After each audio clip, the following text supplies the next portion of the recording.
छोटा सा, है ना। चलिएगा, विद्यार्थियों को पुस्तकों के माध्यम से भाषा की मूल ध्वनियों एवं लिपि का ज्ञान कराकर उन्हें पढ़ने लिखने के कौशल में दक्ष किया जाता है। इस विधि को क्या कहते हैं? भाषा प्रयोगशाला विधि, भाषा संसर्ग विधि, पाठ्यपुस्तक विधि या खेल विधि?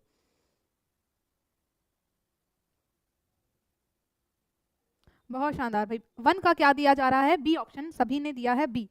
और देखें क्या ये बी ऑप्शन ही होगा? देखिए होगा, पुस्तकों के माध्यम से भाषा की मूल ध्वनियों और लिपियों का ज्ञान करवाना। बुड्ढा आप भूल चुके हैं कि मैंने आपको बताया था, जब पुस्तक के माध्यम से आपको व्याकरण सिखाई जा रही है ना, व्याकरण की पुस्तक के माध्यम से क्या भाई भाषा की मूल ध्वनि और लिपियों का ज्ञान करवाया जा रहा है, यानी कि पुस्तक को माध्यम व्याकरण की पुस्तक से व्याकरण सिखाई जा रही है, तो वो पाठ्य पुस्तक विधि होती है। भाषा संसर्ग विधि में हम क्या करते हैं? हम संदर्भ में व्याकरण करते हैं कि पाठ पढ़ने के दौरान, जैसे कथा कहानी आप कोई पढ़ रहे हैं, कोई गद्य पढ़ रहे हैं, तो उसके दौरान आपको क्या है, कुछ भी कठिन शब्दावली या व्याकरण का कुछ भी प्रश्न आ रहा है तो संदर्भ में उससे परिचित करवाया जा रहा होता है। तो यहाँ आपको संदर्भ में व्याकरण सिखाई जाती है, डायरेक्ट नहीं। और इन्होंने ये पूछा है कि भाषा की मूल ध्वनियों एवं लिपियों का ज्ञान करा के उन्हें पढ़ने लिखने के कौशल में दक्ष किया जाना, यानी कि व्याकरण के कौशल में दक्ष, व्याकरण ध्वनियों के पहचान के द्वारा व्याकरण के कौशल में दक्ष किया जा रहा है। तो वो पाठ्य पुस्तक विधि को अपना रहे हैं। किसको? मैम गार्गी मैम की क्लास नहीं होगी? हो तो गई, सुबह सुबह हो चुकी है, कहाँ सो रहे होते हो तुम लोग? सुबह गार्गी मैम ने क्लास ली थी आपकी, ठीक है। चलिएगा, नेक्स्ट प्रश्न, अब आगे बढ़ जाते हैं। डाल्टन प्रणाली का आविष्कार किसने किया? बताइएगा जल्दी। डाल्टन प्रणाली का आविष्कार किसने किया? किलपैट्रिक ने, डाल्टन ने, मॉन्टेसरी ने या पार्कहर्स्ट ने? बताइएगा, डाल्टन प्रणाली का आविष्कार किसने किया?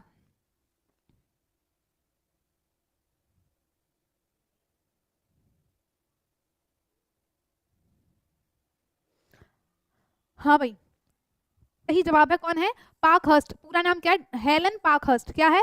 हेलन पार्कहर्स्ट है, ये महिला है, कुमारी हेलन पार्कहर्स्ट। कौन है? ये फीमेल है ना, एफ कर लो, फीमेल महिला, अमेरिका की मनोवैज्ञानिक रही है, भाषा मनोवैज्ञानिक। और इन्होंने जो डाल्टन प्रणाली है, इसमें 8 से लेकर 12 वर्ष के बच्चों तक के लिए, कितना तो कहेंगे 8 से 12 वर्ष तक के बच्चों के लिए इस प्रणाली को प्रतिपादित किया, इस प्रणाली को विकसित किया।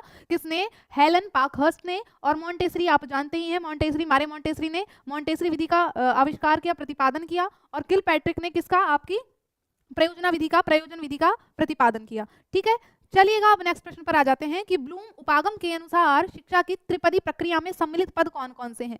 सामान्य, अच्छा, प्रक्रिया में सम्मिलित पद है तो यानी कि कोई एक पद है इसमें से जो सम्मिलित है और क्या नहीं है, ये आपको देखना है। दिया आप जानते हैं, ब्लूम, ये क्या कर दिया मैंने, ब्लूम है ना, इन्होंने जो अधिगम का त्रिकोण बनाया था, है ना, त्रिध्रुवीय प्रक्रम जो बताया था, तो इसमें बताया था पहले तो अधिगम शिक्षण, है ना, और 3 कौन कौन से थे? एक आपका हो गया अधिगम शिक्षण, और एक आपका इधर क्या था? मूल्यांकन। और मूल्यांकन को क्या कहते हैं? आपका व्यवहार परिवर्तन, की बच्चे ने जो सीखा, ये उद्देश्य, हाँ, शिक्षण उद्देश्य, शिक्षण उद्देश्य। और ये क्या है? मूल्यांकन। जब बच्चे को क्या है, जो अधिगम किया है बच्चे ने, अधिगम का क्या है? उद्देश्य, उसका शिक्षण उद्देश्य को बच्चे ने कितना प्राप्त कर लिया, उसके लिए क्या है? बच्चे का मूल्यांकन किया जाता है। और ये मूल्यांकन ही क्या कहलाता है? इसको व्यवहार परिवर्तन कहते हैं। ये जो मूल्यांकन है इसी को क्या कहते हैं? तो मूल्यांकन को ही व्यवहार परिवर्तन कहते हैं। तो इसमें ना तो आपका प्रस्तुतिकरण है, ना व्यवहारिक प्रयोग है, ना ही सामान्यीकरण है। क्या बचेगा? तो कहेंगे आपका डी ऑप्शन। क्या होगा? तो कहेंगे आपका डी ऑप्शन यहाँ सही जवाब हो जाएगा। ठीक है, चलिएगा, तो नेक्स्ट चलते हैं आपका सुंदर अनुलेख की आवश्यक शर्त क्या है? सुंदर अनुलेख की आवश्यक शर्त क्या होनी चाहिए? अनुलेख लिखते समय शिक्षक विद्यार्थी की सहायता न करें, अनुलेख सस्वर बोलकर लिखवाया जाए, अनुलेख में अक्षरों की बनावट वैसी ही होनी चाहिए जैसे कि आदर्श लेख में हो, या उपयुक्त सभी विकल्प सही हैं? बताइएगा, सुंदर अनुलेख की आपके अनुसार आवश्यक शर्त क्या होनी चाहिए? हाँ, अधिगम अनुभव है, ठीक है, ठीक है, अधिगम अनुभव इसको कर लेना, ठीक है, अधिगम अनुभव। चलिएगा, हर हर महादेव, गुड मॉर्निंग। चलिएगा आगे बढ़े और सेशन को लाइक शेयर करो जल्दी से, जो भी नहीं जुड़े हैं वो सब जुड़ जाएंगे और अच्छे से जवाब देना। यहाँ पर सी और डी पर ज्यादातर बच्चे जा रहे हैं, सैयदा कह रही हैं ऑल कर दीजिएगा, मुक्ता प्रजापति डी। चलिएगा देख लेते हैं डी कैसे कर दें। ये बताओ, सुंदर लेख की आवश्यक शर्त क्या होनी चाहिए कि अनुलेख लिखते वक्त शिक्षक विद्यार्थी की सहायता न करे? भाई अनुलेख लिख रहे हैं तो शिक्षक विद्यार्थी की सहायता क्यों नहीं करेंगे? अगर आवश्यकता है तो वो सहायता कर सकते हैं, ठीक है, अनुलेख सस्वर बोलकर लिखवाया जाए। अनुलेख का मतलब क्या होता है, आप नहीं जानते हैं क्या अनुलेख का मतलब क्या होता है? मैंने आपको बताया था कि लेखन के 3 प्रकार होते हैं। एक आपका होता है अनुलेख, सुलेख और प्रतिलेख। अनुलेख, श्रुतलेख, श्रुतलेख और आपका क्या होता है, सुलेख। ठीक है, सुलेख का मतलब होता है सुंदर लेख, और अनुलेख के अंतर्गत ही क्या आता है आपका, प्रतिलेख आता है ना। तो प्रतिलेख तो वो होता है जो आप कॉपी से या किताब से जो का त्यों उतार रहे हो, वो प्रतिलेख होता है। और वहीं अगर अनुलेख की बात करें, यानी कि एक आदर्श लेख, शिक्षक ने जो लिख दिया उसके पीछे पीछे लिखना, अनुलेख किसका किया जाता है भाई, आदर्श लेखन कौन करता है, अध्यापक करता है। तो उसका जब अनुकरण करोगे तो अध्यापक का अनुकरण करके लिखोगे तो वो अनुलेख होता है। तो कहेंगे अनुलेख में अक्षरों की बनावट वैसी ही होनी चाहिए जैसे कि आदर्श लेख में हो, यानी कि आपके शिक्षक ने जो बनावट बनाई है वही आपका अनुलेख है। ठीक है, प्रतिलेख का मतलब है आप किसी कॉपी से, किसी पत्रिका से या अखबार से उतार रहे हो, वो आपका प्रतिलेख हो गया। लेकिन अनुलेख केवल शिक्षक की लिखावट का ज्यों का त्यों अनुकरण करना होता है। मैम वॉइस वॉइस वॉइस, एक मिनट। हाँ भाई बताओ, वॉइस में दिक्कत है क्या अभी भी, बताओ जल्दी। चलिएगा, अब नेक्स्ट, भाषा शिक्षण का दृश्य श्रव्य साधन है, क्या है? चित्र विस्तारक यंत्र, ग्रामोफोन, चार्ट या नाटकीकरण, बताइएगा। सही है आवाज, ठीक है, ओके ओके, बहुत शानदार। हाँ, एक बच्चे ने कमेंट किया था कि आ ही नहीं रही है। भाषा शिक्षण का दृश्य और श्रव्य, देखो अगर हम शिक्षण सहायक सामग्री की बात करें तो 3 प्रकार से विभक्त करते हैं। एक तो आपकी श्रव्य होती है जिनसे केवल सुनकर हम सीखते हैं, एक आपकी केवल दृश्य हो जाती हैं, और एक आपकी श्रव्य और दृश्य दोनों होती हैं। जैसे कि आप अपने फोन से या लैपटॉप आदि से जिससे भी पढ़ रहे होंगे तो वो क्या है, वो श्रव्य और दृश्य है। टेलीविजन जो होता है, कंप्यूटर कैसे होता है, ये श्रव्य दृश्य है ना। तो सुन भी रहे हो और देख भी रहे हो, और कहते हैं कि जो नॉलेज आप सुनकर और देखकर ग्रहण करते हो वो ज्यादा स्थायी रहती है अपेक्षाकृत केवल सुने हुए के। तो सुने हुए से ज्यादा स्थायी क्या रहेगा आपका, अगर हम सुनेंगे भी और देखेंगे भी तो वो नॉलेज आपके अंदर ज्यादा स्थायी रहती है। ठीक है, तो भाषा शिक्षण का श्रव्य दृश्य साधन, इनमें से चित्र विस्तारक यंत्र किसको कहते हैं, तो कहेंगे माइक को। तो माइक कैसा है, ये जो है माइक क्या है, ये चित्र विस्तारक नहीं, वो तो ध्वनि विस्तारक यंत्र है, सॉरी, चित्र विस्तारक यंत्र यानी कि चित्र छापने वाला एक तरह से, तो वो केवल और केवल चित्र दिखाएगा, यानी कि दृश्य हो गया। ग्रामोफोन केवल एक श्रव्य है, सुन सकते हैं। चार्ट दृश्य है, लेकिन नाटकीकरण अभिनय जब किया जाता है तो हम उसमें क्या करते हैं, हम देखते भी हैं सुनते भी हैं, है ना, तो श्रव्य दृश्य हो जाता है। चलिएगा, इनमें से पाठ्यपुस्तक के आंतरिक रूप में सम्मिलित तत्व नहीं है। पाठ्यपुस्तक के आंतरिक रूप में सम्मिलित तत्व क्या नहीं है? महेश सैनी, आवाज सही नहीं आ रही है भाई, आवाज, परमेंद्र मैम वॉइस लॉक कर रही है। अच्छा, एक मिनट में चेक कराती हूँ, आप देखिएगा, इतने इसका जवाब दो मुझे।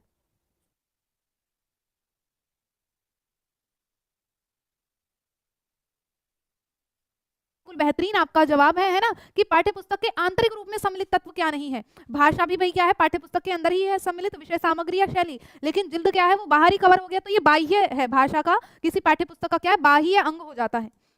निम्न में से भाषा पुस्तकालय का लाभ कौन सा है? भाषा पुस्तकालय का लाभ कौन सा है, कि कक्षा शिक्षण में पूर्ति करता है, स्वाध्याय के लिए अवसर देता है, दोनों है, या इनमें से कोई नहीं, बताइएगा। मैम नीलकंठ में कर्मधारय समास हो सकता है क्या? हाँ हो सकता है, बिल्कुल हो सकता है, फिलहाल इसको पढ़ लो, बताऊंगी आगे। समास का मैंने व्याकरण और पेडागॉजी दोनों के कंबाइंड लिए हैं। आपके क्वेश्चन जो है कुछ लगातार 8-10 आपके व्याकरण के आएंगे, 8-10 आपके पेडागॉजी के आएंगे। जिल्द क्या होता है, जिल्द नहीं पता तुम्हें? देखो, जिल्द का मतलब है जो बाहरी कवर है, जैसे ये नोटबुक है ना, और नोटबुक का ये बाहरी कवर क्या है, ये जिल्द कहलाएगा, इसको जिल्द कहते हैं। तो एक तरह से आपका गत्ता जो होता है उसको जिल्द कहते हैं, कॉपी का या नोटबुक का, कि दोनों ही सही है। भाषा पुस्तकालय का क्या लाभ है, ये कक्षा शिक्षण में भी पूर्ति करता है और स्वाध्याय के अवसर भी देता है, तो इसमें आपके दोनों ही सही हो जाएंगे, यानी कि सी ऑप्शन सही जवाब। नेक्स्ट है आपका, इनमें से मौखिक परीक्षाओं का गुण क्या है, बताइएगा। मौखिक परीक्षाओं का गुण क्या है? एक शिक्षक एक समय में एक ही छात्र की परीक्षा ले सकता है, अतः समय अधिक लगता है, मौखिक परीक्षाओं को वस्तुनिष्ठ नहीं बनाया जा सकता। चलिएगा जल्दी, ABC अपने हिसाब से दीजिएगा।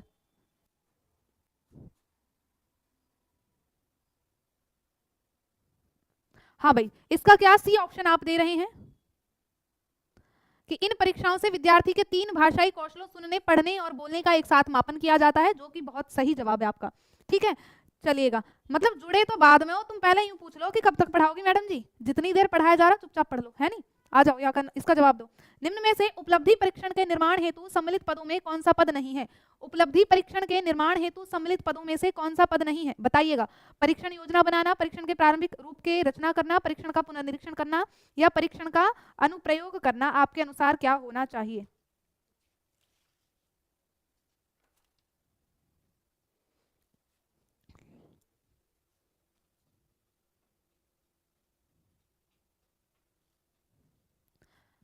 देखो नकारात्मक पूछा है इन्होंने, क्या नहीं है। उपलब्धि परीक्षण किसको कहते हैं? उपलब्धि परीक्षण वो होता है कि बच्चे को हमने जो सिखाया है, क्या बच्चा जो हमने उसके भाषाई कौशलों से संबंधित शिक्षण दिया है, जो भी पढ़ाया उसको उसने किस हद तक प्राप्त कर लिया है, किस हद तक बच्चा सीख चुका है, उसको क्या कहते हैं? उपलब्धि परीक्षण कहते हैं। अगर उपलब्धि परीक्षण के चरण की बात करें तो उपलब्धि परीक्षण में आपके 4 चरण होते हैं, जिनमें से आपका परीक्षण का अनुप्रयोग नहीं होता है ना। परीक्षण का अनुप्रयोग जो है आपके उपलब्धि परीक्षण के पद के अंतर्गत नहीं आता है।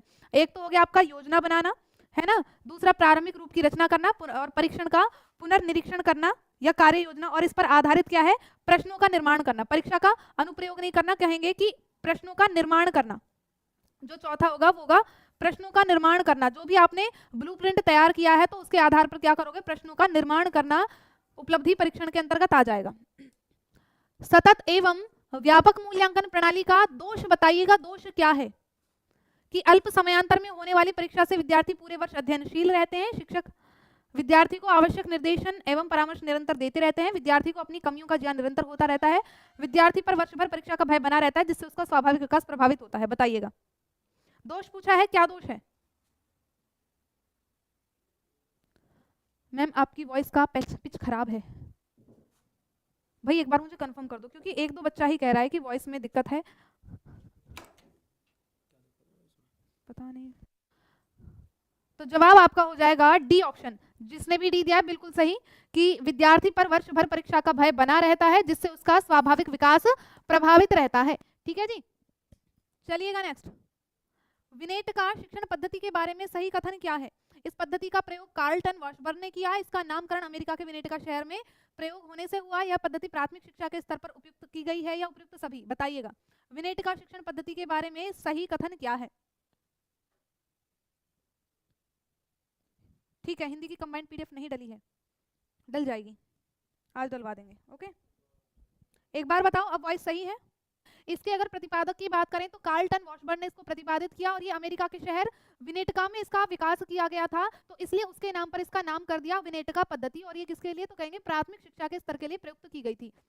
ठीक, चलिएगा नेक्स्ट। चलो बिल्कुल सही है तो बहुत अच्छी बात है। संरचनात्मक उपागम का अन्य नाम क्या हो सकता है? संरचनात्मक उपागम का अन्य नाम क्या हो सकता है?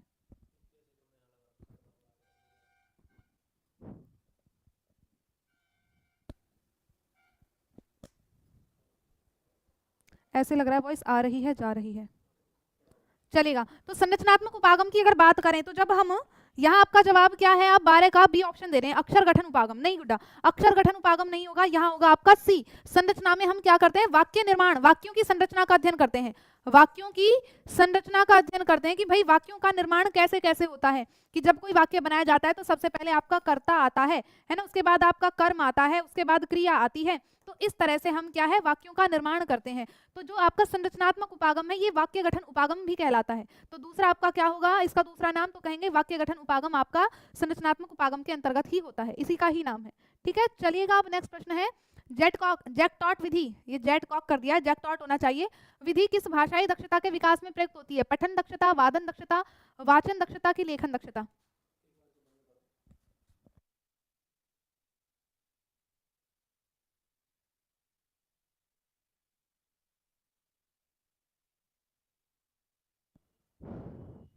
चलिएगा, बहुत सही। क्या है? डी ऑप्शन, जैकटॉट पद्धति। आपको मैंने लिखवाई थी ना लेखन में कौन कौन सी पद्धतियां आपकी आती हैं। एक तो आपकी पेस्टोलॉजी, जिसका प्रयोग हम किस में करते हैं? लेखन में। लेखन शिक्षण की विधियां हैं आपकी। रूपरेखानुकरण विधि, रूप रेखानुकरण विधि किस में आती है? ये भी आपकी लेखन के अंतर्गत प्रयुक्त होती है। और क्या है आपकी? मॉन्टेसरी विधि। ये भी मॉन्टेसरी, मारिया मॉन्टेसरी कहती है कि बच्चा क्या है, बच्चे को पढ़ने से पहले लिखना सिखाना चाहिए। तो ये किसने कहा? ये आपका मॉन्टेसरी ने कहा। ये सभी हमारी किसके लिए है? तो कहेंगे लेखन दक्षता के लिए इनका प्रयोग किया जाता है। ठीक है गुड्डा, चलिएगा। सस्वर वाचन के संबंध में त्रुटिपूर्ण कथन, गलत कथन बताना है सस्वर वाचन के संबंध में। बताइएगा जल्दी। सस्वर वाचन के संबंध में त्रुटिपूर्ण कथन क्या है? यह बोलकर किया जाता है। भाई सीधी सी बात है, बोलकर ही किया जाएगा। सस्वर वाचन हो रहा है। और ये क्या है? प्राइमरी लेवल के लिए ज्यादा उपयोगी है। प्राथमिक स्तर पर ही सस्वर वाचन किया जाता है। आरंभिक, जब बच्चा आरंभिक रूप से विद्यालय में प्रवेश लेता है तब वो बोलना सीख रहा है, तो वहां पर सस्वर वाचन किया जाता है। तो वातावरण स्वरमय हो जाता है, गाए होंगे ना तुमने, 2 एकम 2, 2 दूनी 4 एक साथ। तो वही है, वातावरण कैसा है, स्वरमय हो गया। बच्चे पहाड़ी भी गा गा के बोलते हैं, है ना। तो इन्होंने कहा है गलत कथन बताना है। तो आपका क्या होगा यहाँ सी ऑप्शन की गंभीरता से ग्रहण करना। और गंभीरता में जब गंभीरता आ जाती है तो तब हम क्या करते हैं, मौन पठन कर रहे होते हैं, है ना। तो गंभीरता से ग्रहण करना आपका सस्वर वाचन के अंतर्गत नहीं है, ठीक है। तो ये छोटी कक्षाओं के लिए उपयोगी, ये वाली बात भी आपकी सही है। चलिएगा, पाठ्यपुस्तक का उद्देश्य नहीं है, क्या नहीं है पाठ्यपुस्तक का उद्देश्य? विद्यार्थियों की कल्पना शक्ति को विकसित करना, विद्यार्थियों द्वारा विषय विविधता और शैली विभिन्नता के दर्शन कराना, विद्यार्थियों के ज्ञान की सीमा को सीमित करना, या विद्यार्थियों में स्वाध्याय के प्रति रुचि उत्पन्न करना। बताइएगा।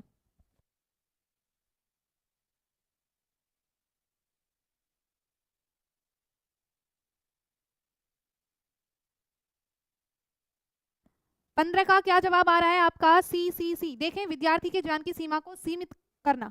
अच्छा, क्या उद्देश्य नहीं है? बिल्कुल भाई, विद्यार्थियों के ज्ञान की सीमा को सीमित करना इसका उद्देश्य नहीं होगा। और यहाँ आपका क्या है, सी ऑप्शन सही जवाब हो जाता है, ठीक है। चलेगा, नेक्स्ट, भाषा शिक्षण के किस संसाधन द्वारा शुद्ध उच्चारण, वाक्य संरचना, पाठ तथा वार्तालाप रिकॉर्डों के माध्यम से सिखाया जाता है? ग्रामोफोन, रेडियो, मात्रा खिड़की या लिंग्वाफोन? बताइएगा। ग्रामोफोन, रेडियो, मात्रा खिड़की या लिंग्वाफोन? आपके अनुसार क्या जवाब होना चाहिए?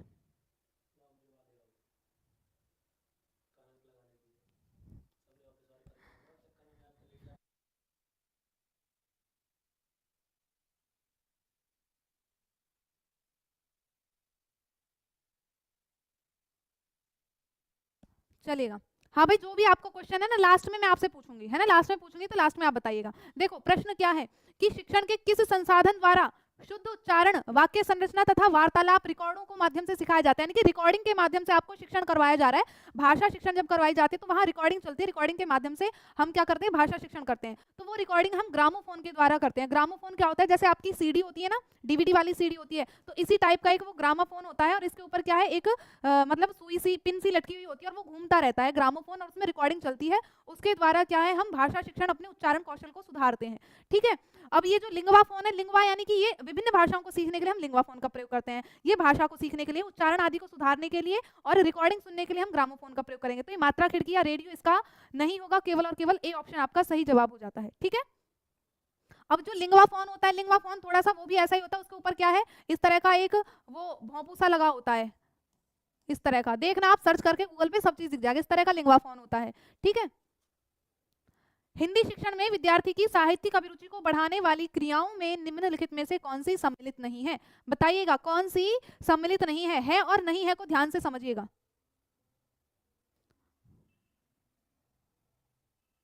बताइएगा जल्दी, नहीं है और है को ध्यान से समझना है।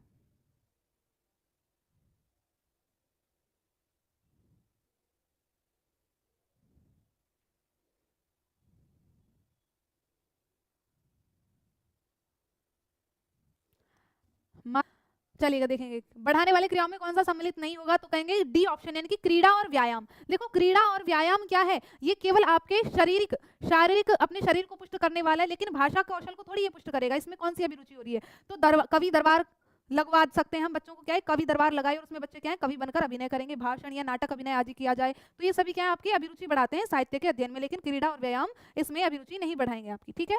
चलिएगा, नेक्स्ट आपका हो जाता है कि मूल्यांकन की प्रक्रिया की व्यापकता छात्र के समस्त व्यक्तित्व पर अपने प्रसार का उल्लेख करती है, न कि उसकी केवल बौद्धिक उपलब्धि का। तो मूल्यांकन के संबंध में उक्त कथन किसका है? बताइएगा, ये कथन किसने दिया है मूल्यांकन के संबंध में?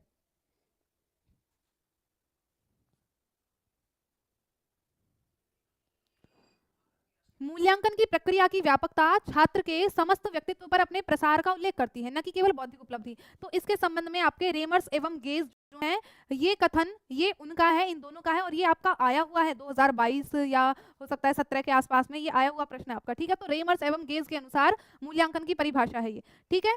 चलिएगा, इसको स्क्रीनशॉट लेके लिख लेना, याद कर लेना एक बार। नेक्स्ट है आपका, किस परीक्षण के अंतर्गत विद्यार्थी की रुचियों, अभिवृत्तियों तथा समायोजन क्षमताओं का अध्ययन किया जाता है? भाई बच्चे की रुचियों का अध्ययन किया जा रहा है, उसकी अभिरुचियों का, अभिवृत्तियों का, समायोजन क्षमता का अध्ययन किया जा रहा है, तो किसके अंतर्गत किया जाएगा? क्या बुद्धि परीक्षण के अंतर्गत किया जाएगा, उपलब्धि परीक्षण या व्यक्तित्व परीक्षण? तो यहाँ आपका क्या जवाब होना चाहिए? प्रश्न नंबर 19 का जवाब आपका जा रहा है डी, शिल्पा ने कहा इनमें से कोई नहीं। अच्छा, सी पर भी जा रहे हो, बिल्कुल जो सी वाले हैं वो बिल्कुल सही है भाई। जब बच्चे की रुचियों के बारे में, अभिवृत्तियों के बारे में परीक्षण किया जाएगा तो वो उसके खुद के व्यक्तित्व का परीक्षण है। बुद्धि परीक्षण और उपलब्धि परीक्षण क्या होता है? देखो बुद्धि परीक्षण यानी कि आपकी योग्यता का, है ना, आपकी योग्यता कितनी है, आप कितना आपके अंदर नॉलेज है, तो आपकी नॉलेज का जो परीक्षण किया जाता है वो बुद्धि परीक्षण है। और उपलब्धि परीक्षण क्या होता है कि आपको जो कक्षा में सिखाया जा रहा है उसको आपने कितना सीखा और कितना नहीं सीखा, वो उपलब्धि परीक्षण है कि आप कहाँ तक उसको सीख पाए हो जो आज सिखाया गया, वो उपलब्धि परीक्षण। और बुद्धि परीक्षण आपकी योग्यता का परीक्षण होता है। ठीक है, तो यहाँ आपका क्या होगा? सी ऑप्शन सही जवाब। चलेगा। उपचारात्मक शिक्षण हेतु पहले क्या आवश्यक होता है? ये तो सभी को पता है, बहुत आसान है, तो दे दो जल्दी से जवाब। फिर आगे बढ़ते हैं। अगर उपचारात्मक शिक्षण किया जा रहा है तो उपचारात्मक शिक्षण हेतु क्या होना चाहिए? सबसे पहले क्या होगा? निदान करेंगे। जब बच्चों का मूल्यांकन किया तो क्या करा हमने? समस्या की पहले पहचान की। जब पहचान कर लोगे, निदान कर लोगे, तभी तो हम क्या करेंगे? रेमेडी देंगे। पहले डायग्नोस करेंगे, यानी कि समस्या की पहचान करेंगे। तो आपका क्या होगा? बी ऑप्शन सही जवाब हो जाता है। ठीक है, चलिएगा। नेक्स्ट है आपका, निम्न में से मातृभाषा, राष्ट्रीय जागरण और सांस्कृतिक पुनरुत्थान को जिस शिक्षण विधि में बल मिला वह है डाल्टन योजना, बेसिक शिक्षा, किंडरगार्टन विधि या प्रोजेक्ट पद्धति। देखो डाल्टन योजना के जनक कौन है? अभी हमने स्टार्टिंग में पढ़ा, हेलन पाकहर्स्ट मानी जाती हैं। प्रोजेक्ट विधि के आपके किलपैट्रिक माने जाते हैं। किंडरगार्टन के कौन है? आपके फ्रेडरिक फ्रोबेल। बेसिक शिक्षा के कौन है? महात्मा गांधी जी, है ना। तो गांधी जी जो है इसके प्रवर्तक माने जाते हैं बेसिक शिक्षा के। डाल्टन के पाकहर्स्ट अभी हमने पता करे। तो अब बताओ कि मातृभाषा को राष्ट्रीय जागरण पुनरुत्थान के लिए शिक्षण विधि पर बल दिया, यानी कि आपकी बेसिक शिक्षा की महात्मा गांधी कहते थे कि बच्चे को उसकी मातृभाषा में पढ़ाने पर ही बल देते थे, है ना, कि खेल खेल के माध्यम से बच्चा क्या है? करके चीजों को सीखे। तो मातृभाषा को उन्होंने ज्यादा प्रोत्साहित किया कि बच्चा मातृभाषा में ज्यादा अच्छे से सीख पाएगा, है ना। तो आपका क्या होगा? यहाँ केवल और केवल बी ऑप्शन सही जवाब हो जाता है। चलिएगा। विद्यार्थी सही ढंग से लिखें और उसके लेखन कौशल में निरंतर विकास हेतु आवश्यक है। क्या है? अध्यापक विद्यार्थी लिपि,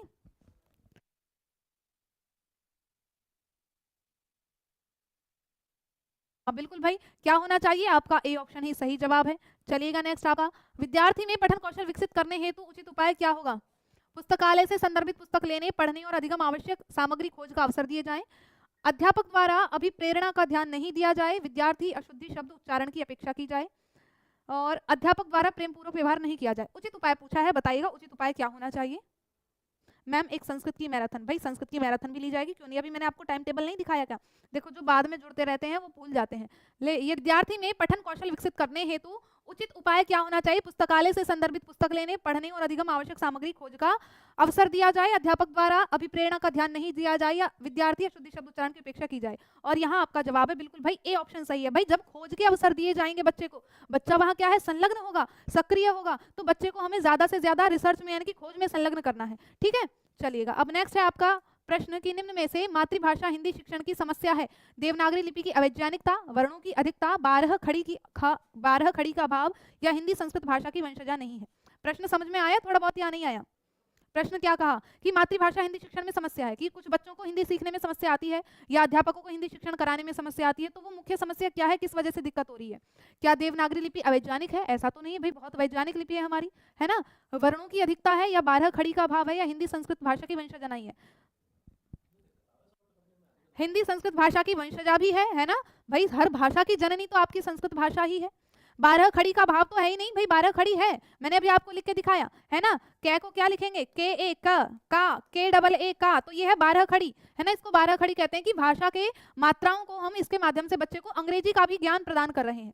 ठीक है, तो 12 खड़ी में लेकिन वर्णों की अधिकता ज्यादा है, जिस वजह से क्या है? बच्चों को दिक्कत आती है, यानी कि कई वर्ण क्या है? बोलने में एक से लग जाते हैं, लिखने में समान हो जाते हैं। जैसे अगर श श स की बात करें, ये क्या है? बोलने में समान है, और इनसे बच्चों को दिक्कत होती है कि कौन सा मूर्धन्य है, कौन सा तालव्य है, कौन सा दंत्य है। तो कई वर्ण ऐसे हैं जो देखने में, बोलने में, लिखने में एक समान लगते हैं, जिस वजह से भाषा के शिक्षण में क्या है? हमें समस्या आती है। चलिएगा नेक्स्ट, निम्न में से भाषा शिक्षण पद्धति में सर्वोपरि स्थान है दैनंदिनी का, पाठ्यपुस्तक का, ग्रीन बोर्ड का, या झाड़न का? बताइएगा। हाँ बताइए जल्दी।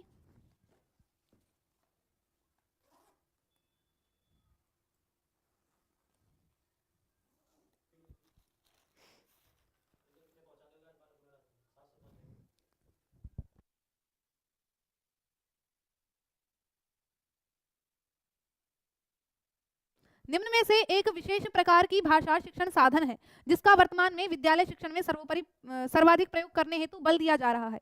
रेडियो, टेलीविजन, ओवरहेड प्रोजेक्टर की टेप रिकॉर्डर? बताइएगा आपके अनुसार क्या जवाब होगा? ग्रीन बोर्ड क्या है भाई, तुम्हें ना पता, हरा बोर्ड, ग्रीन बोर्ड, ग्रीन का मतलब होता है हरा, बोर्ड का मतलब बोर्ड, ब्लैक बोर्ड यानी कि आपका काला बोर्ड, व्हाइट बोर्ड यानी कि सफेद बोर्ड, ऐसे बताना पड़ेगा तुम्हें। एक बार शेयर कर दो जल्दी, भक्के क्लास है, अब फिर जवाब दो इसका। तो यहाँ कहेंगे आपका सी यानी कि ओवरहेड प्रोजेक्टर, जिसको ओएचपी कहते हैं, कि वर्तमान में इसका ज्यादा प्रयोग पर बल दिया जा रहा है। इसको अगर हिंदी में, शुद्ध हिंदी में बोले तो प्रक्षेपी यंत्र भी कहेंगे, प्रक्षेपी यंत्र है ना। इसके माध्यम से क्या है, चित्र जो है आपके किसी पर्दे पर या दीवार पर फेंक दिया जाता है, यानी कि फोकस किया जाता है, लाइट के माध्यम से चित्र बनता है दीवार पर या पर्दे पर, है ना। तो इसको क्या कहते हैं, ओएचपी, प्रक्षेपी यंत्र है, ओवरहेड प्रोजेक्टर, जिस पर बल दिया जा रहा है, ठीक है। चलिएगा अब नेक्स्ट प्रश्न पर आ जाते हैं। समझ में आ रहे हैं, मजे ले रहे हो वैसे ही। तो यहाँ आपका 27 नंबर है कि भाषा शिक्षण के द्वारा विद्यार्थी के भाषाई ज्ञान एवं कौशल तथा उसकी रुचियों एवं अभिवृत्तियों में कितना विकास हुआ है। इसकी सापेक्षित जानकारी प्राप्त करने हेतु कौन से दो कार्य करने होते हैं, आवृत्ति पुनरावृत्ति, स्थान परिवर्तन चिकित्सा, अस्पष्टता निवारण, मापन और मापन द्वारा प्राप्त मापों की व्याख्या बताइएगा। चलिएगा भाई, भाषा शिक्षण के द्वारा विद्यार्थियों के भाषाई ज्ञान एवं कौशल और रुचियों की अभिवृत्ति में कितना विकास हुआ है, इसकी जानकारी अगर तुम्हें करनी है तो हम ये थोड़ी आवृत्ति पुनरावृत्ति करेंगे, जो नहीं हो सकता वो कर दो, उसको काट दो भाई। आवृत्ति पुनरावृत्ति तो करवाएंगे नहीं, जब बच्चों की हमें क्या करना है, उनकी रुचियों की जानकारी प्राप्त करनी है। स्थान परिवर्तन या चिकित्सा का कोई लेना देना नहीं है। अस्पष्टता कहाँ से आ गई, तो फिर बचता क्या है हमारा, केवल और केवल डी, है ना। कई बार ऐसा होता है कि हमें उत्तर नहीं पता होता करेक्ट उत्तर क्या है, तो आप क्या एलिमिनेशन के माध्यम से जा सकते हो, जो गलत है उसको काट दो, फिर उत्तर सही बचता है आपका, है ना। ये देख लो जो प्रश्न पूछा है, क्या ये चीज उस प्रश्न से मैच कर पा रही है, नहीं कर पा रही, तो आपका हो जाता है डी, कि मापन और मापन द्वारा प्राप्त मापों की व्याख्या। अब मापन और मापन के द्वारा प्राप्त मापों की व्याख्या क्या है, कि भाई जो भी हमने पढ़ाया है उसका मापन भी किया जाता है, बच्चे ने कितना सीखा है, और प्राप्त मापों की व्याख्या कि उसने कितना प्राप्त कर लिया और कितना नहीं प्राप्त किया, वो उसकी व्याख्या हो जाती है, ठीक है। तो आपका क्या हो जाएगा, डी ऑप्शन सही जवाब। अब आ जाते हैं नेक्स्ट पर, कि भाषा शिक्षण के क्षेत्र में मापन की सर्वाधिक प्रयोग में ली जाने वाली विधि का नाम क्या है, बताइएगा। भाषा शिक्षण के क्षेत्र में मापन की सर्वाधिक प्रयोग में ली जाने वाली विधि, और मैं कहूं तो जितना आपको प्रैक्टिस करनी थी खूब प्रैक्टिस कर ली, एग्जाम में आपको समय बचाना है ना, तो ये एलिमिनेशन मेथड का ही प्रयोग करिएगा ज्यादा से ज्यादा।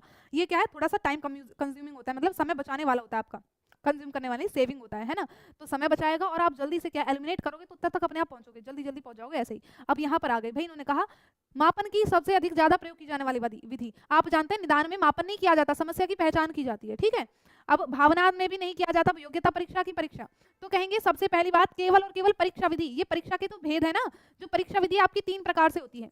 परीक्षा विधि के कितने प्रकार होते हैं गुड्डा, तो कहेंगे इसके 3 प्रकार होते हैं। कौन कौन से, एक तो आपकी लिखित परीक्षा है ना, एक आपकी मौखिक परीक्षा होती है, और एक आपकी क्या होती है, प्रायोगिक परीक्षा। एक क्या होती है, तो कहेंगे प्रायोगिक परीक्षा। तो परीक्षा के आपके 3 भेद हैं, तो ये सबसे ज्यादा आपकी क्या है, प्रचलित विधि है, सबसे ज्यादा प्रयोग की जा रही है, तो आपका क्या होगा, बी ऑप्शन सही जवाब हो जाएगा। जो नहीं हो सकता उसको काट के तुरंत पहुंच जाओ सही पे, ठीक। चलिएगा, यदि विद्यार्थी को समायोजन से बच रहे हो, पढ़ने की और उनकी वृद्धि हो रही हो, है ना, उनकी यानी कि उनकी वृद्धि कैसे पढ़ने की तरफ हो रही है, जैसे कि आपकी वृद्धि कैसे है, आप कुसमायोजन से, बुरी संगत से हटकर आप पढ़ने की तरफ लगे हुए हैं, है ना, यहाँ जुड़ गए इतनी अच्छी संख्या में, आप 400 पार जा रहे हैं, ठीक है। तो ऐसे ही अब उनके व्यवहार में जो परिवर्तन है ना, उनके व्यवहार में जो परिवर्तन हो रहा है, तो निम्नलिखित में से शिक्षण कारगर समझना चाहिए कैसा, क्रियात्मक अनुसंधान, उपचारात्मक शिक्षण, इकाई पाठ्य योजना का भाव, या विद्यालय निर्माण समिति, बताइएगा किसको हमें कारगर समझना चाहिए।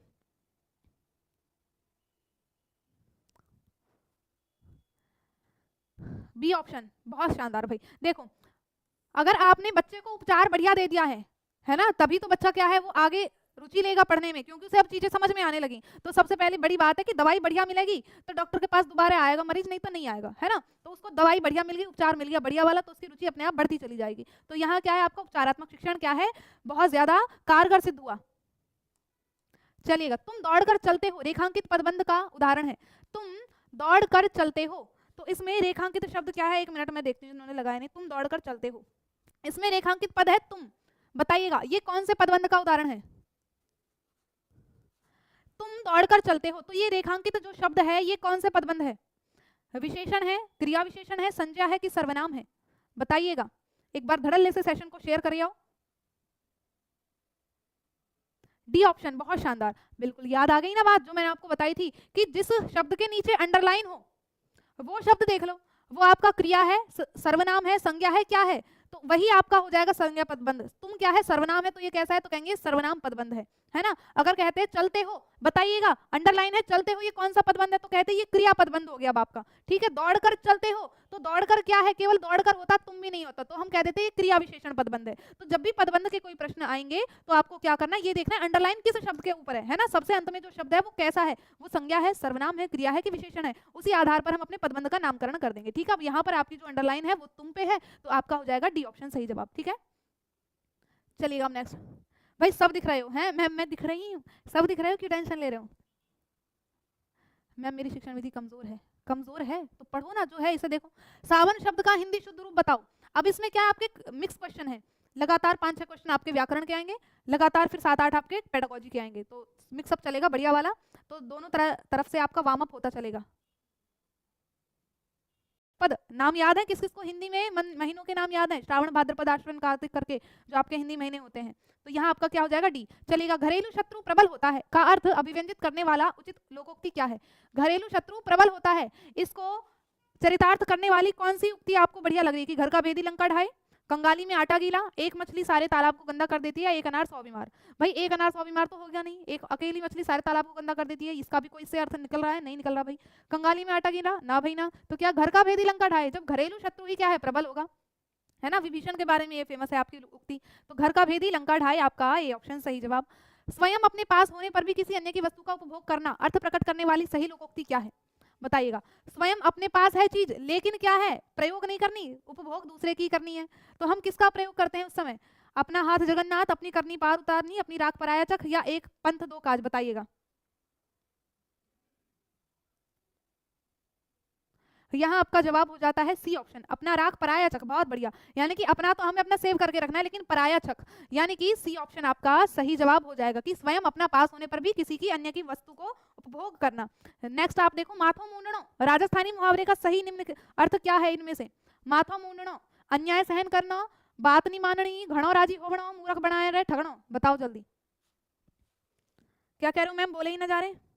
करणों का मतलब क्या है कि अन्याय सहन करना, ठीक है। बात नहीं माननी का मतलब क्या है, बात नहीं मानना। घणो राजी होवणो का मतलब क्या है, ज्यादा खुश होना। घणो राजी होवणो मतलब ज्यादा प्रसन्न होना। तू ज्यादा राजी ना हो आजकल, है ना, ज्यादा राजी होता ना घूम रहा हो, उसे क्या पता उसका वैलेंटाइन वीक बहुत बढ़िया गया तो इस मारो पूरा राजी होता घूम रहा हो। तो घणो राजी होवणो या मूर्ख बनाए रहे ठगणो, कि मूर्ख बना के ठगना, तो माथा मूंडने का मतलब है कि मूर्ख बना के ठगणो, तो आपका क्या है यहाँ डी ऑप्शन सही जवाब हो जाता है, ठीक है। ये क्या है, मूर्ख बनाए रहे ठगणो कि माथा मूंडनो, माथे को मूंड दिया मतलब कि मूर्ख बना के ठग लिया उसको। चलिएगा नेक्स्ट आपका, देवगंगा हिमालय से निकलती है वाक्य में प्रयुक्त कारक का नाम है, बताइएगा कौन सा कारक होगा इसमें आपका। 35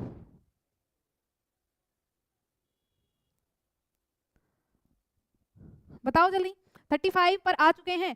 गंगा हिमालय से निकल रही है, जब किसी की उत्पत्ति स्थान की बात की जाए तो उसमें क्या होता है आपका अपादान कारक होता है ना। गंगा हिमालय से निकल रही है यानी कि अलग हो रही है हिमालय से, तो वहां क्या होगा आपका अपादान कारक हो जाता है। हिमालय से अलग हो रही है, निकल रही है, तो क्या होगा अपादान कारक। चलिएगा नेक्स्ट, तुल्यता सूचक चिन्ह का सही उदाहरण निम्नलिखित में से क्या है। तुल्यता, तुल्यता का मतलब क्या है पहले तो ये बताओ, और क्या हो सकता है क्या नहीं। डॉक्टर घ डा घ, ये क्या तुल्यता सूचक है, ये तो संक्षिप्त है।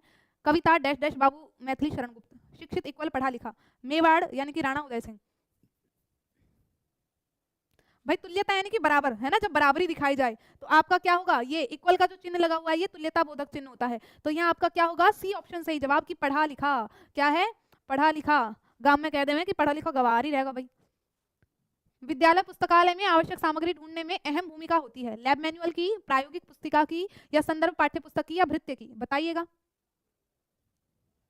क्या है आपके अनुसार।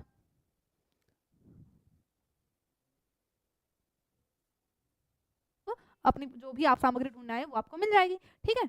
चलिएगा, सतत एवं व्यापक मूल्यांकन व्यवस्थित ढंग से किया जाए तो इसका प्रमुख लाभ है, विद्यार्थी का केवल आंतरिक मूल्यांकन होता है, विद्यार्थी सत्र पर्यंत अध्ययनशील रहते हैं, विद्यार्थी में सत्र पर्यंत भय बना रहता है, विद्यार्थी में अस्वाभाविक विकास होता है, बताइएगा। हाँ जी जल्दी बढ़िया बढ़िया से सुंदर सुंदर से जवाब दो, जैसे आप सभी सुंदर सुंदर हैं वैसे ही सुंदर सुंदर से जवाब दो, एकदम शानदार। बी ऑप्शन 38 का, विद्यार्थी सत्र पर्यंत अध्ययनशील रहते हैं, बिल्कुल भाई बहुत शानदार। कि व्यापक मूल्यांकन व्यवस्थित ढंग से किया जाए तो इसका प्रमुख लाभ क्या है, अगर ढंग से किया जा रहा है कि बिल्कुल निरंतर, आपका सतत और व्यापक मूल्यांकन का मतलब क्या, निरंतर किया जा रहा है जो मूल्यांकन, तो बच्चे क्या है निरंतर अध्ययनशील रहेंगे, है ना। निरंतर बच्चे सत्र पर्यंत पूरे साल क्या है अध्ययनशील रहते हैं, वो बीच में मक्कारी नहीं मारते कि ठीक है आज ना कल को कर लूंगा। चलेगा। नेक्स्ट प्रश्न है, भाषा प्रश्न पत्र निर्माण में ध्यातव्य है। क्या ध्यातव्य है? संज्ञानात्मक प्रश्न अधिक हो, निबंधात्मक प्रश्न अधिक हो, अभिव्यक्ति बोध प्रश्न अधिक हो, या ज्ञान अवबोध अभिव्यक्ति से पूर्ण प्रश्न हो। अगर आप प्रश्न बना रहे हैं, प्रश्न पत्र निर्माण कर रहे हैं, तो आप बताइएगा आप क्या ध्यान देंगे, किस बात पर ध्यान देंगे? क्या आप भेदभाव करेंगे? क्या केवल ज्ञानात्मक प्रश्न अधिक डाल दोगे या निबंधात्मक प्रश्न? नहीं भाई, हम हर चीज का ध्यान रखेंगे, यानी कि ज्ञान, अवबोध और अभिव्यक्ति तीनों ही आपके होने चाहिए, है ना। केवल ज्ञानात्मक प्रश्न हो, निबंधात्मक हो या अभिव्यक्ति बोधक नहीं, तो जिसमें ये तीनों आ जाएं, ज्ञान भी हो, अवबोध भी और अभिव्यक्ति, इन तीनों का ही जहां आप मूल्यांकन कर पाओ, ऐसे प्रश्नों का हम निर्माण करेंगे। तो आपका क्या है, डी ऑप्शन सही जवाब हो जाएगा। ठीक है जी, चलें अब नेक्स्ट। वाक्य के मुख्य अंग कितने होते हैं बताइएगा? 1 2 3 4 बताइएगा। वाक्य के मुख्य अंग कितने होते हैं?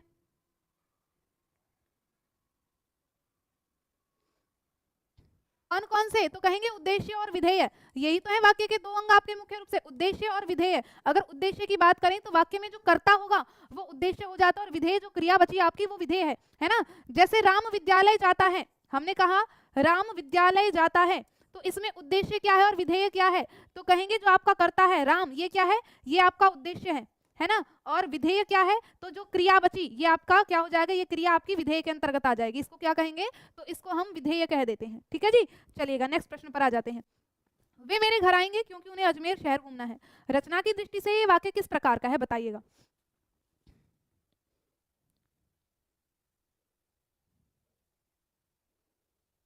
रचना की दृष्टि से ये वाक्य किस प्रकार का है?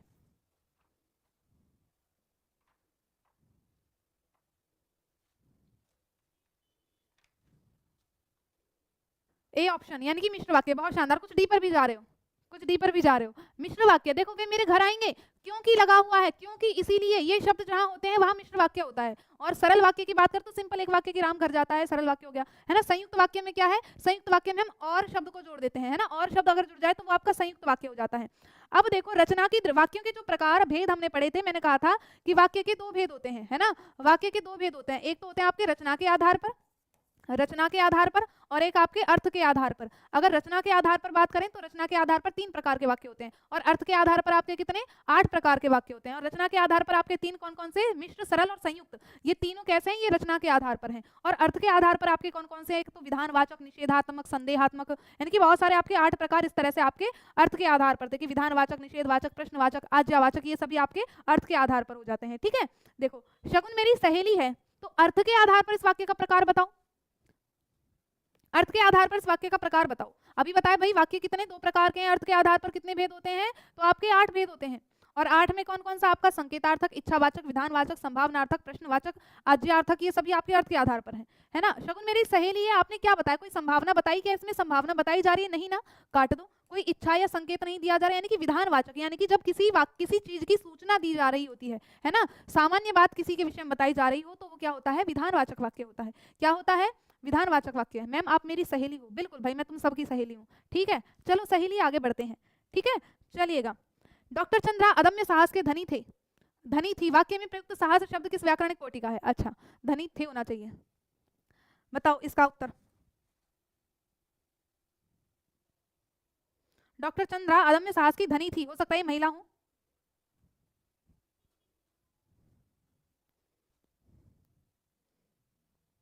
फोर्टी थ्री का बी दे रहे हैं कि क्रिया विशेष भाववाचक होना चाहिए।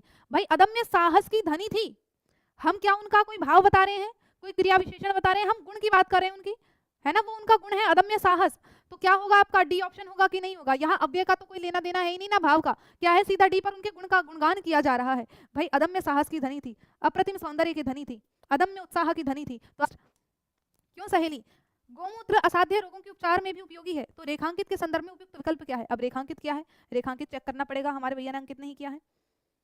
चलेगा, रेखांकित अच्छा है, भी आपका रेखांकित है, बताइएगा ये उपयोगी है किस संदर्भ में? कारक चिन्ह, क्रिया, अव्यय, समुच्चय बोधक, बताइएगा क्या है? निपात मिलता तो हम निपात लगाते ही लगाते। अब यहाँ निपात है नहीं, तो हम केवल और केवल सी ऑप्शन पर ही जाएंगे कि भी क्या है? ये एक अव्यय है। ठीक है, क्या है? तो कहेंगे ये एक अव्यय है। चलेगा, नेक्स्ट आपका, निम्न में से कौन सा कथन त्रुटिपूर्ण है? सरल वाक्य में एक उद्देश्य और एक ही विधेय होता है। संयुक्त वाक्य में दो सरल वाक्यों को और या आदि समुच्चयबोधक अवयवों से जोड़ दिया जाता है। ऐसे वाक्य जिनमें एक प्रधान उपवाक्य हो तथा अन्य उपवाक्य उस पर आश्रितों से मिश्र वाक्य कहते हैं। वर्णों के सार्थक समूह से वाक्य बनते हैं। चलिएगा, एक वाक्य इसमें गलत है, एक वाक्य इसमें गलत है, और वो वाक्य क्या है?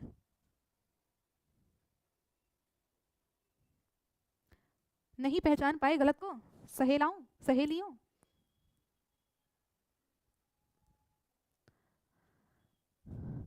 देखती हूँ किस किसने पहचाना। गणदीप सिंह ने डी पहचाना। सार्थक समूह से वाक्य कब से बनने लग गया? क्या बनता है? वर्णों के सार्थक समूह को शब्द कहते हैं और शब्दों के सार्थक समूह को क्या कहते हैं? वाक्य कहते हैं, है ना? तो वर्णों के सार्थक समूह को हम क्या कहते हैं? शब्द कहते हैं, वाक्य नहीं कहते। शब्दों का सार्थक समूह वाक्य कहलाता है। तो हमारा क्या होगा यहाँ? डी ऑप्शन सही जवाब हो जाता है। सही भाषाई रूप बताइएगा।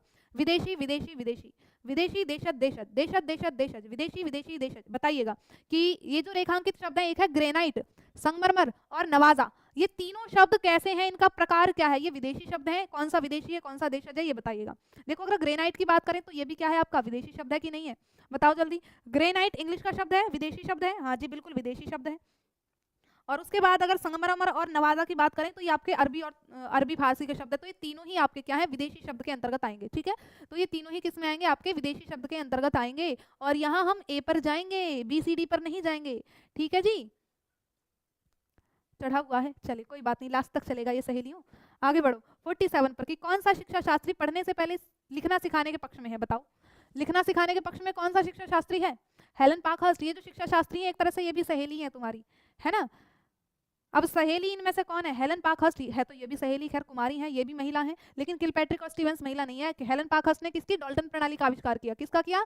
तो कहेंगे डाल्टन प्रणाली का आविष्कार किया। लेकिन मारे मॉन्टेसरी कहती हैं इन्होंने किस पर? ये ज्ञानेंद्रिय शिक्षण पर। ये कहते हैं कि बच्चे अपने ज्ञानेंद्रियों के माध्यम से सीखते हैं, ये ज्ञानेंद्रियों के माध्यम से शिक्षण पर बल देती हैं। और ये कहती हैं कि बच्चा क्या है? पढ़ने से पहले लिखना सिखा दो बच्चे को, काम सेट हो जाएगा। चलिएगा, बुलेटिन बोर्ड क्या है? श्रव्य सामग्री है, दृश्य सामग्री है, आयामी सामग्री की कोमल सामग्री है? हाँ भाई, क्या होगा यहाँ आपका उत्तर? मैम जी आप कुछ बोलो ना। क्या बोलूं मैं? प्रश्न बोल रही हूँ, जवाब दे दो। श्रव्य सामग्री, दृश्य सामग्री। देखो, बुलेटिन बोर्ड किसको कहते हैं? जिस पर सूचना दी जाती है, कोई भी आपके विद्यालय की कुछ सूचनाएं वहां पर लगी होती हैं, है ना? जैसे लिस्ट लगी हुई है, कोई भी चेक लिस्ट लगी होती है, रिजल्ट कार्ड लगा होता है आपके, तो उसको इन्फॉर्मेशन यानी कि सूचना बोर्ड भी कह सकते हैं। और ये बोर्ड कैसे होते हैं? इनको केवल देखा जा सकता है। तो ये किसके अंतर्गत आएगा? आपका दृश्य सामग्री के अंतर्गत आएगा। ठीक है, किसके अंतर्गत आएगा? दृश्य सामग्री, यानी कि बी ऑप्शन। चलिएगा नेक्स्ट, 50 पर आने वाले हैं, तसल्ली रखिएगा। सीसीई में व्यापकता का आशय निम्नलिखित में से नहीं है। क्या नहीं है? विषयों की व्यापकता, उपकरणों की व्यापकता, दायरे की व्यापकता या प्रश्नों की व्यापकता। सीसीई किसको कहते हैं? सतत एवं व्यापक मूल्यांकन, है ना? तो यहाँ आपका उसका उसमें क्या नहीं होना चाहिए ये बताओ भाई। विषयों की व्यापकता हो सकती है, हो सकती है कि नहीं हो सकती? यानी कि एक विषय के माध्यम से हम अन्य विषयों को भी पढ़ा सकते हैं कि बच्चा क्या है? हिंदी भाषा सीख रहा है, हिंदी के साथ साथ वो अंग्रेजी और उनको अन्य विषयों को भी संयुक्त करके हम विषयों को और भी विषयों को सिखा सकते हैं। हम संगीत बच्चों को सिखा सकते हैं। उपकरणों की व्यापकता, जितने ज्यादा हम शिक्षण सहायक सामग्री को प्रयोग करेंगे तो क्या है? शिक्षण उतना व्यापक होगा। दायरे की व्यापकता हो सकती है ना? दायरा की व्यापकता कैसे? कि केवल शिक्षण क्या है आपका? कक्षा के साथ साथ आपकी शैक्षिक और सहशैक्षिक गतिविधियों में भी हम क्या है? विद्यालय के बाहर खेल के मैदान में भी बच्चे का क्या है? मूल्यांकन कर सकते हैं। तो कहेंगे प्रश्नों की व्यापकता इसके अंतर्गत नहीं आएगा। क्या कहेंगे? तो कहेंगे प्रश्नों की व्यापकता इसका उद्देश्य नहीं हो सकता। हमारा उद्देश्य ये नहीं कि प्रश्न हो बस, जितने ज्यादा से ज्यादा प्रश्न हो, नहीं। बच्चे को जो चीज सिखाई जा रही है वो आनी चाहिए। प्रश्नों की व्यापकता से मतलब नहीं है ना? अवबोध से मतलब है, उनकी समझ से मतलब है। वर्तनी की विधिवत शिक्षा का ज्ञान किस स्तर पर होना चाहिए? है ना? आपको वर्तनी की विधिवत शिक्षा देनी है बच्चे को, तो किस कक्षा तक या किस स्तर पर होना चाहिए? प्राथमिक स्तर पर, उच्च प्राथमिक स्तर पर या माध्यमिक स्तर पर? बताइएगा जल्दी। प्रश्न नंबर 50 पर आ गए हो और एक बार जल्दी से सेशन को शेयर कर दो, बढ़िया सी संख्या बढ़ा दो, है भाई? 500-600 पार चले जाओ। 50 का प्राइमरी, बिल्कुल भाई, तुम्हें वर्तनी सिखानी है तो प्राइमरी पर ही सिखाएंगे, उच्च प्राथमिक पर या माध्यमिक पर तो कोई मतलब ही नहीं है। 50 में से अब तक कितने बढ़िया गए तुम्हारे? कितने सही गए हैं? बताइएगा जल्दी भाई। 50 में से आपने कितना स्कोर कर लिया? फिर आगे बढ़ेंगे। 50 तक का स्कोर बताओ आप सभी का, गिन के रखना। बहुत से बच्चों ने गिने नहीं होंगे, है ना? कोई बात नहीं, चलिएगा नेक्स्ट आ जाते हैं। निम्न में से रचना शिक्षण का उद्देश्य नहीं है। रचना शिक्षण का उद्देश्य क्या नहीं है? साहित्य सृजन की प्रेरणा देना, क्रमबद्धता बनाना, विविध भाषाओं का ज्ञान कराना या व्याकरण सम्मत कार्य कराना। बताइएगा सबसे ज्यादा जो महानकारात्मक पॉइंट होगा उसको चुन लो, कौन सा होना चाहिए कि रचना शिक्षण का उद्देश्य क्या नहीं है? कोई बात नहीं, काउंट नहीं किए, 47 भी हैं किसके, रीना के, आरती देवी 43, ठीक है बहुत बढ़िया, 42, 43, ऐसे बढ़ते रहो, बढ़िया, 48 है पीयूष यादव, बहुत शानदार। चलो अब इसका जवाब दे दो। 51 का डी दे रहे हैं कि व्याकरण सम्मत कार्य। बिल्कुल भाई, हमारा उद्देश्य व्याकरण सम्मत कार्य करवाना कतई नहीं है। साहित्य सृजन की प्रेरणा देनी चाहिए, रचना शिक्षण में क्रमबद्धता होती है, भाषाओं का ज्ञान कराया जाता है, लेकिन व्याकरण सम्मत कार्य करना वही बच्चा क्या है, निष्क्रिय हो जाएगा। बिल्कुल व्याकरण पर अगर आपने फोकस कर दिया तो। अभिक्रमित अनुदेशन विधि के सिद्धांत में सम्मिलित है, क्या क्या सम्मिलित है, कौन सा एक सम्मिलित है, प्रगति का सिद्धांत, समूह का सिद्धांत, स्वगति का सिद्धांत या कक्षाई एकता का सिद्धांत। अभिक्रमित अनुदेशन रहे हैं तो आपका है डी ऑप्शन, लेकिन डी नहीं होगा भाई। इन्होंने क्या क्या सम्मिलित है, तो कहेंगे आपका केवल और केवल ए, स्वगति का सिद्धांत इसके अंतर्गत है। ठीक है, स्वगति का सिद्धांत इसके अंतर्गत है। अभिक्रमित अनुदेशन के कितने 5 सिद्धांत होते हैं, ना तो ये है, ना ये है, ना ये है। ठीक, तो इसमें एक होता है आपका लघुपदीय सिद्धांत, कौन का भेद क्या नहीं है, आदर्श वाचन, अनुकरण वाचन, समवेत वाचन की मौन पठन या गहन वाचन। मतलब एक मिनट, मुझे पेन चाहिए, कुछ आपकी जो क्वेरीज हैं मैं उनको लिखती चलूँ, मेरे को कमेंट तो मैं देख पा रही हूँ पर मैं फिर बाद में उनको भूल जाती हूँ, है ना। आपकी जो जो क्वेरीज हैं, क्या क्या काम आपका बचा हुआ है, तुरंत नोट करती हूँ।